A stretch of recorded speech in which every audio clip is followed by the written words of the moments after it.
Hello नमस्कार दोस्तों, मैं आपका दोस्त राहुल, जिद जज्बा जुनून से। दोस्तों, मैं आज आपसे अपनी लाइफ के कुछ एक्सपीरियंसेस शेयर करना चाहता हूँ। जैसे कि आज आप देख रहे हैं सुशांत सिंह राजपूत के बारे में सभी लोग बात कर रहे हैं कि उन्होंने सुसाइड क्यों किया, क्या रीजन था उसके पीछे। तो उसमें जो भी बॉलीवुड, अभी मुझे बॉलीवुड के बारे में तो ज़्यादा नॉलेज है नहीं, बट मैं अपने एक्सपीरियंस से शेयर करना चाहता हूँ कि हमारी लाइफ में क्या होता है, वो चाहे बॉलीवुड हो या एक नॉर्मल इंसान की लाइफ हो, कहीं ना कहीं ये हम लोगों को फेस करना पड़ता है रीजन को लेके। लाइक मेरे साथ कुछ ऐसा हुआ है कि वैसे बेसिकली मैं यूपी का हूँ, उत्तर प्रदेश का, रायबरेली डिस्ट्रिक्ट से बिलोंग करता हूँ। मैंने दिल्ली में जॉब की, मुंबई में रहा हूँ और मैंने ऑल ओवर इंडिया घूमा। उसके बाद मैं वर्ल्ड में भी कुछ कंट्रियाँ घूम चुका हूँ, सिर्फ में मैं जॉब करता हूँ।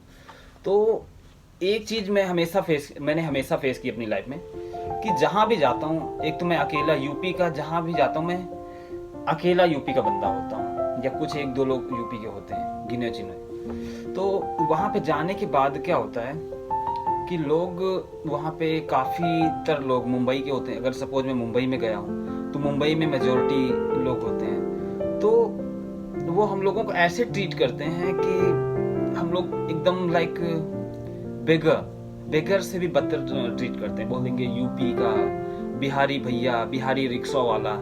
एक मैं स्टोरी शेयर करता हूँ आपसे मेरे रियल लाइफ की। मैं 2 साल पहले यूरोप में जॉब कर रहा था शिप पे।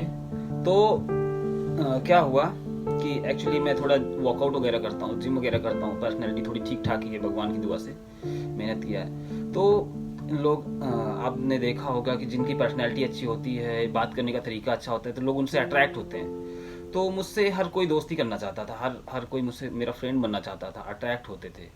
और फॉर श्योर लड़कियां भी थोड़ा बहुत अट्रैक्ट होती थी। तो इसकी वजह से जो मुंबई के लोग थे, जिस कंपनी में मैं काम कर रहा था, it was my first year, और कुछ लोग उस कंपनी में मुझसे पहले लगभग 10-12 साल से काम कर रहे थे। तो उनको एक अजीब सी जलन फील होती कि यार ये बंदा यूपी से आके साला अकेला, यहाँ पे देखो लोग इतना इसको भाव देते हैं, मैं यहाँ पे 15 साल से इस कंपनी में हूँ, मुझे कोई पूछता नहीं। तो वो लोग कहीं ना कहीं मुझे ऐसा बोलने लगे, ओए भैया, ओए बिहारी भैया, और समथिंग लाइक दिस। फिर एक बार क्या हुआ कि एक लड़का था, उसको पता नहीं क्या मेरा चलने का तरीका से उसको जलन थी या क्या हुआ। एक दिन वो आके मेरा कॉलर पकड़ा अकेले में, बोला, ओए साले तू बहुत साड़ा बनता है, तेरी मैं पूरी साड़ागिरी निकाल दूंगा। मैंने कहा मैंने किया क्या? बोला तुझे जो बाइसेप दिखाता रहता है ना, तो जो चलता है ना स्टाइल में, ये सब सुधार ले, नहीं तो मैं तुझे बताऊंगा क्या है। तो फिर मैंने कहा भाई ये मेरा अपना स्टाइल है, मैं जो चाहूँ, मेरी पर्सनैलिटी है, मेरी लाइफ है, मैं जैसा चाहूँ वैसा करूँ, तुझे क्या प्रॉब्लम होती है? बोला बहुत ज़्यादा साड़ा बन रहा है, वो लड़का बोला। तो मैंने कहा अरे यार मैं साड़ा नहीं बन रहा हूँ। फिर लाइक अब वो लड़का कहीं का भी था, मैं बताऊंगा नहीं, वो जहाँ का भी था, वहाँ के लगभग 40-50 लोग थे, मैं अकेला यूपी का बना था। उन लोगों ने मुझे प्लान किया कि अब हम इसको एलिवेटर के अंदर मारेंगे, क्योंकि कहीं भी हर जगह कैमरा होते हैं सिर्फ पे। तो वो सोचे कि मैं इसको एलिवेटर में कहीं भी अगर अकेला मिला तो मारेंगे। तो मुझे किसी ने बताया कि यार तुझे मारने की प्लानिंग चल रही है, तो ऐसा मत, तो थोड़ा बच के रहना। तो ये होता है रीजन को लेके कि आप कहीं छोटी सिटी से स्ट्रगल करके आते हैं जहाँ पे मेजोरिटी लोग होते हैं किसी एक सिटी से, तो लोग आपको हैरेसमेंट या आपको नीचा दिखाने की कोशिश करते हैं। यार आपकी क्या राय है इसके बारे में? आप अपना जवाब कमेंट में जरूर दीजिए, ऐसे लोगों के बारे में आपकी क्या राय है। एक दूसरा इंसिडेंट मेरे साथ में होता है। मैं अभी लास्ट ईयर मैं एक दूसरे ट्रिप पे था, तो मैं ऐसे ही घूमते हुए जा रहा था, तो कुछ फिलीपींस और इंडोनेशियन लोग थे।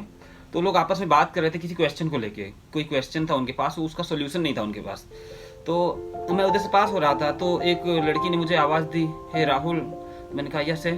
तो बोल रही है कि I have question, could you answer for that?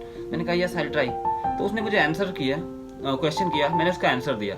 उसके बाद उसने back to back about 20 question पूछे, और मैंने उनका सबका अच्छे से एक्सप्लेन किया, अच्छे से उनको एक्सप्लेन किया। तो उसके बाद लगभग वहाँ पे 8-10 फिलीपीन और इंडोनेशिया के लोग थे।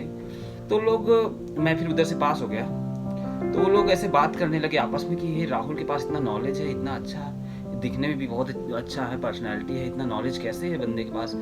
तो सब लोग मेरे बारे में बात कर रहे थे। तो वहाँ पे एक लड़की आती है, वो जो कि इंडियन होती है, वो दिल्ली की है, मैं उसका नाम नहीं लेना चाहता। तो वो बोलती है, वो लोग यानी कि जो फिलीपीन के लोग होते हैं बोलते हैं राहुल है रियली गुड नॉलेज, इंडियन लोगों के पास बहुत अच्छा नॉलेज होता है। तो लड़की जानते हैं क्या बोलती है, Rahul he is very disgusting. तो लोग बोलते हैं क्यों, वाई व्हाट हैपेंड। वो लड़की बोलती है he is from Bihar, Bihari rickshaw वाला, you need to call him Bihari rickshaw वाला। तो वो लोग पूछते हैं what the mean by Bihari rickshaw वाला।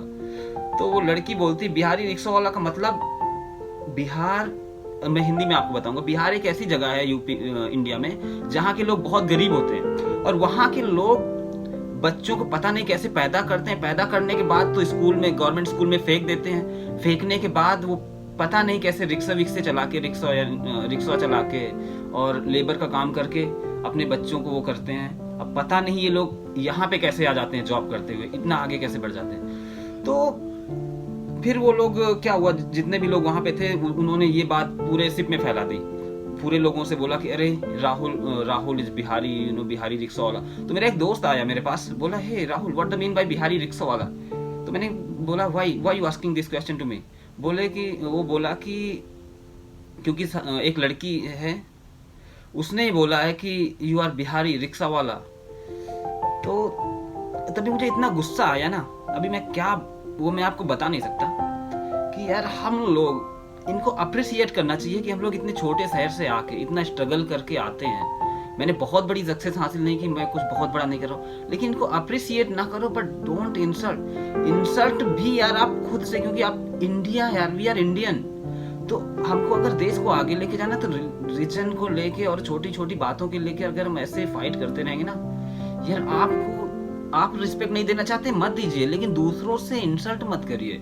और ये होता है ना, इसके चक्कर में कितना फ्रस्ट्रेशन मीन आप किधर पे जाइए। अभी आपको इंडियन, चलो बिहारी बोलता है चलेगा, अभी आपको फिलीपीन के लोग भी वो मजाक में मुझे बिहारी बोलने लगे, इटालियन लोग मुझे मजाक में बिहारी बोलने लगे, और क्या कहते हैं इंडोनेशियन लोग, वो तो एक अब वो लोग इंडियन लोगों के सामने जब बिहारी बोलेंगे तो कैसा लगेगा कि जो मेरे खुद के दोस्त हैं, जो केरला के हैं, तमिलनाडु के हैं, गोवा के हैं, उन लोगों को लगा अरे ये बिहारी, तू बिहारी है, ये है वो है।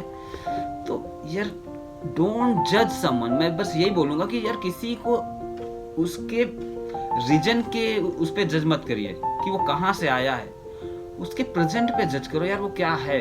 अगर आप उसके जैसा नहीं बन सकते तो उसकी इंसल्ट मत करो, उसको नीचे गिराने की कोशिश मत करो। अगर आप उसके जैसा बन सकते हो तो बनो, बट उसको नीचे गिरा के आपको क्या मिलेगा। और यही हुआ है सुशांत सिंह के साथ में, जो मैं फील कर सकता हूँ एज पर माई एक्सपीरियंस। और करूंगा कि सुसाइड जो लोग करते हैं वो क्यों करते हैं, क्योंकि मेरा खुद। और मैं तीसरा और अपना लास्ट एक्सपीरियंस शेयर करना चाहता हूँ कि लोगों को सुसाइड क्यों नहीं करना चाहिए। हर किसी की लाइफ में डिप्रेशन आता है, हर एक लिविंग पर्सन, वो चाहे इंसान हो इवन जानवर, हर किसी के पास एक बुरा वक्त आता है जब उनको खाने के लिए मोहताज हो जाते हैं वो लोग। तो मेरे पास भी एक ऐसा टाइम आया था, मैंने भी सुसाइड करने के लिए ट्राई किया था, मैं सुसाइड करने जा रहा था।